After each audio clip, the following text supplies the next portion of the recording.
Selamat datang kembali di sesi pembahasan kita.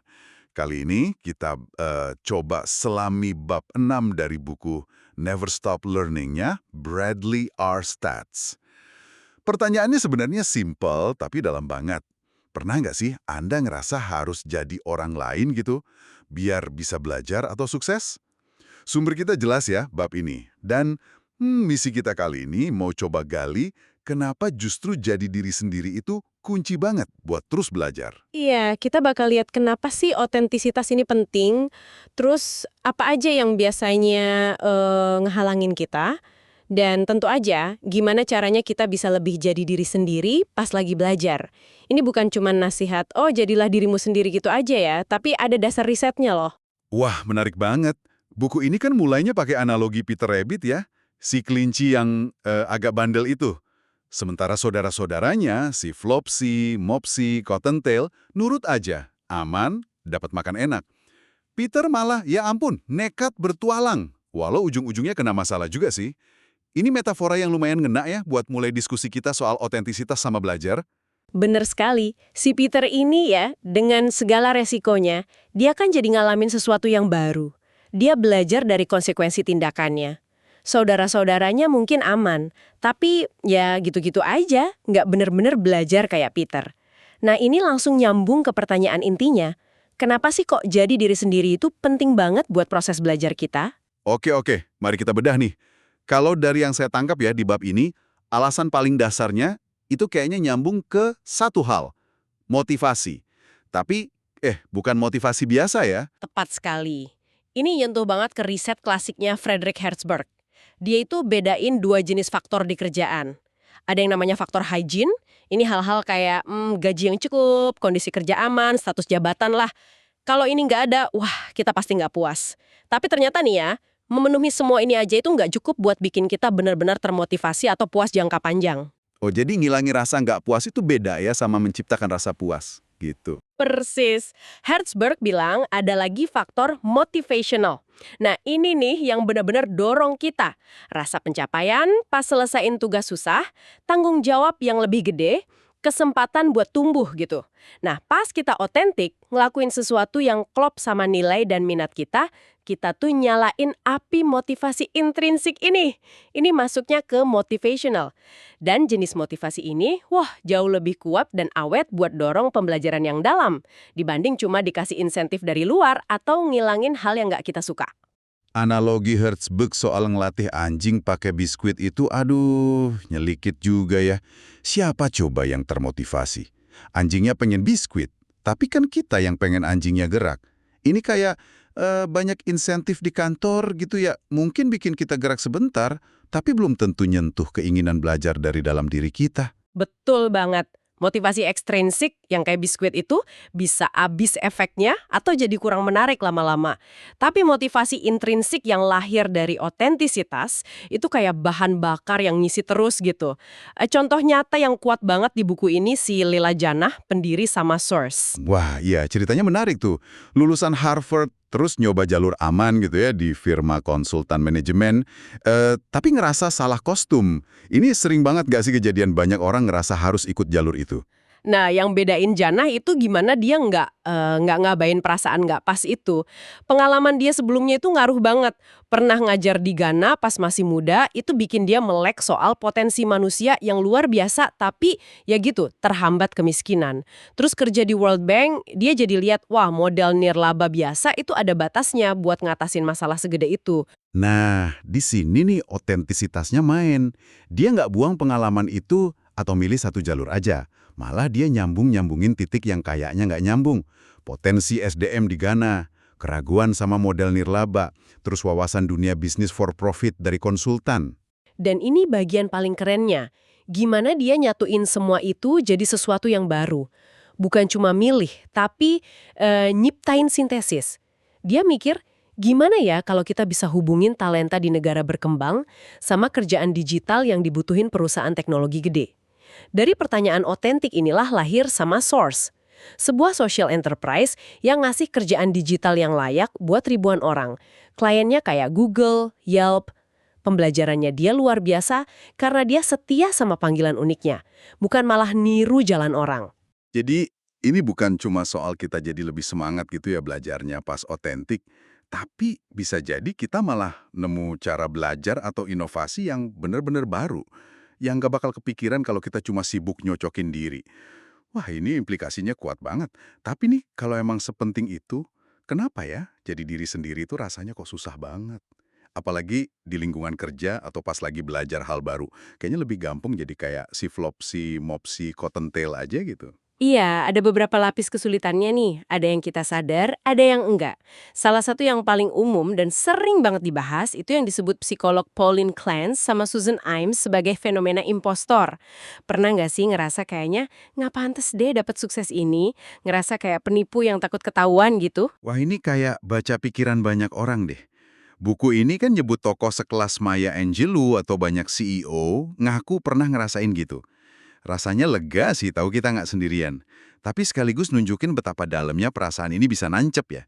Jadi gara-gara ngerasa penipu, kita jadi cenderung niru orang lain yang kita anggap asli atau lebih pantas gitu. Bener, itu kayak mekanisme pertahanan diri gitu. Kayak pengalamannya penulis buku ini, si Bradley Stutz, pas pertama kerja di Goldman Sachs. Dia kan dari latar belakang teknik, jadi ngerasa beda sama teman-temannya yang lulusan sekolah bisnis top. Dia ngerasa, wah nggak seharusnya gue ada di sini. Terus apa yang dia lakuin? Ya dia coba niru cara mereka pakai baju, cara ngomong, pokoknya berusaha ngeblend gitu. Sampai istrinya ngingetin, mereka rekrut kamu ya karena kamu, bukan karena kamu bisa jadi tiruan orang lain. Celep banget tapi penting ya. Tapi selain beban mental si fenomena impostor ini, ada dampak lain yang lebih dalam kan ya? Iya, ada harganya gitu loh, secara fisik sama kognitif. Kalau terus-terusan nekan siapa diri kita sebenarnya, pakai topeng sosial terus, itu capek banget secara psikologis. Riset nunjukin ini bisa nyumbang ke masalah kesehatan fisik loh, kayak ningkatin risiko penyakit jantung. Terus ini juga micu cemas yang kronis.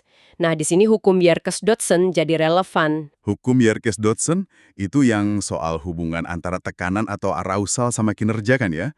Dikit tekanan bagus, tapi kebanyakan malah ngerusak performa. Bisa cemas mungkin bikin kita waspada, fokus, tapi cemas yang tinggi kayak yang sering muncul bareng perasaan gak otentik atau takut gagal itu malah efeknya kebalik buat kognisi kita. Cara kita proses informasi jadi sempit, kita jadi lebih defensif, susah lihat gambaran gede, dan yang paling penting buat topik kita jadi lebih susah belajar hal baru atau adaptasi secara kreatif. Otak kita kayak kekunci di mode bertahan, bukan mode eksplorasi. Oh, pantesan. Studi Clark Gilbert soal industri koran pas ngadepin internet itu gitu ya. Pas mereka lihat internet sebagai ancaman gede, cemas tinggi, responsnya jadi defensif, sempit fokus ngelindungin yang udah ada, bukannya malah terbuka belajar dan coba model baru. Jadi, rasa takut karena nggak jadi diri sendiri itu secara harfiah bisa ngehambat kemampuan kita buat belajar dan inovasi gitu ya? Betul sekali. Cemas yang tinggi itu matiin rasa penasaran sama kemampuan mikir fleksibel yang penting banget buat belajar. Ini ngebawa kita ke pertanyaan krusial nih. Kalau hambatannya senyata itu, baik dari dalam diri, impostor syndrome, atau dari luar, tekanan sosial, gimana dong kita ngelawannya? Gimana caranya kita secara praktis mulai jadi diri sendiri biar bisa belajar lebih efektif? Nah, ini dia nih intinya. Gimana caranya kita bisa melepasin Peter Rabbit dalam diri kita? Sisi otentik yang pengen nyoba, pengen eksplorasi, tapi dengan cara yang konstruktif. Bukan malah ujung-ujungnya dihukum kayak di cerita. Apa strategi konkret yang bisa kita lakuin ngambil dari bab 6 ini? Strategi pertama yang disorot itu secara sadar melepaskan individualitas Anda. Kedengerannya mungkin agak abstrak ya, tapi bisa dimulai dari hal kecil kok. Studi di Wipro BPO di India itu ngasih contoh yang menarik banget. Wipro BPO ini kan perusahaan gede ya di bidang bisnis proses outsourcing. Mereka ngurusin layanan pelanggan atau proses bisnis buat perusahaan lain gitu. Oh ya, saya ingat studi Wipro ini. Mereka bikin eksperimen pas orientasi karyawan baru kan ya. Ada kelompok kontrol, terus kelompok yang fokus ke nilai perusahaan, dikasih materi sama merchandise logo Wipro gitu. Sama satu lagi kelompok yang fokus ke individu. Bisa dijelasin lagi nggak soal kelompok individu ini? Agak unik soalnya. Iya, kelompok fokus individu ini dapat perlakuan beda di hari pertama. Ada pimpinan senior ngomong, ngejelasin gimana Wipro itu justru ngehargain keunikan individu dan dorong mereka nemuin cara kontribusi yang khas. Terus mereka ada latihan problem solving gitu, tapi individual. Nah, bagian kuncinya nih. Mereka diminta secara eksplisit buat ngerenungin gimana caranya kamu bisa bawa kekuatan unik kamu ke kerjaan di Wipro. Terus mereka kenalan sambil nekenin aspek personal itu.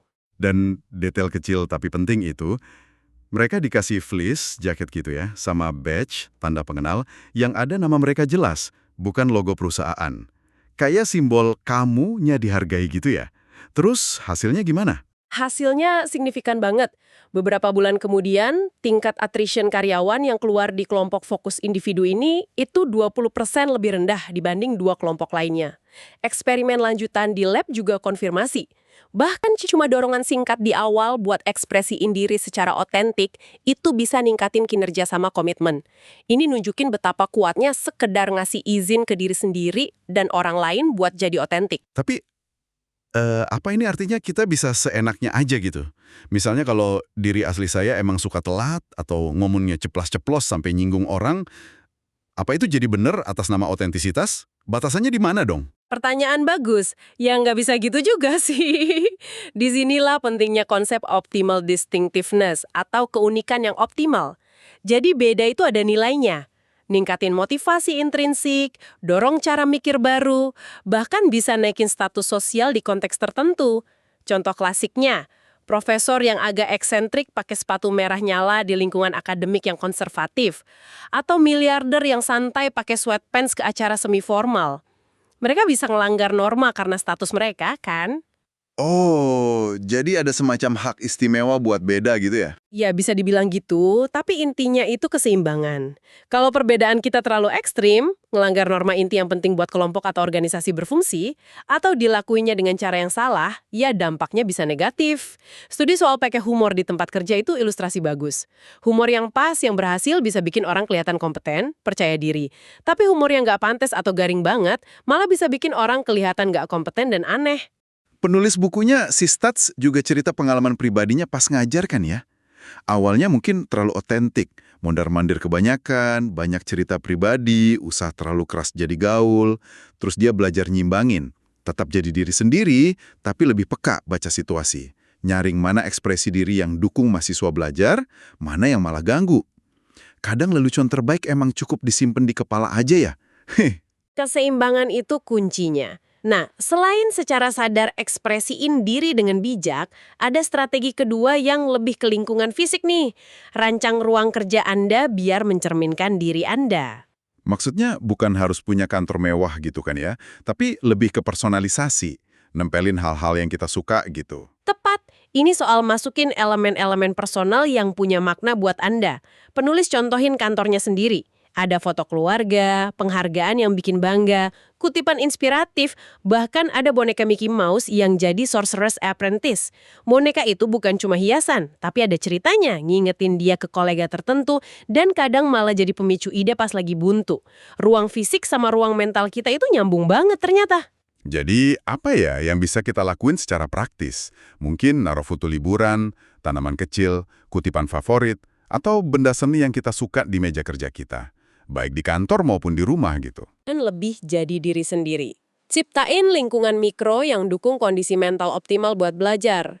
Nah, ini nyambung ke strategi ketiga, yang lebih fokus ke kondisi internal kita. Secara aktif tingkatkan rasio emosi positif dibanding negatif dalam keseharian Anda. Ini bukan berarti kita harus pura-pura seneng atau ngabaikan masalah kan ya? Sama sekali bukan. Ini soal secara sadar nyeimbangin pengalaman. Kayak kutipan dari Colin Powell di buku ini, optimisme abadi adalah pengganda kekuatan. Ini didukung sama model Broaden and Build-nya psikolog Barbara Fredrickson. Emosi positif kayak seneng, syukur, minat, itu cenderung memperluas cara kita mikir, kita jadi lebih terbuka sama ide baru, lebih kreatif, lebih bisa lihat koneksi kondisi yang subur banget buat belajar. Sebaliknya, emosi negatif cenderung nyempitin fokus kita. Gimana cara praktisnya ya buat numbuhin lebih banyak emosi positif ini di tengah rutinitas yang mungkin padat dan penuh tekanan? Caranya bisa macam-macam yang aslinya simple kok.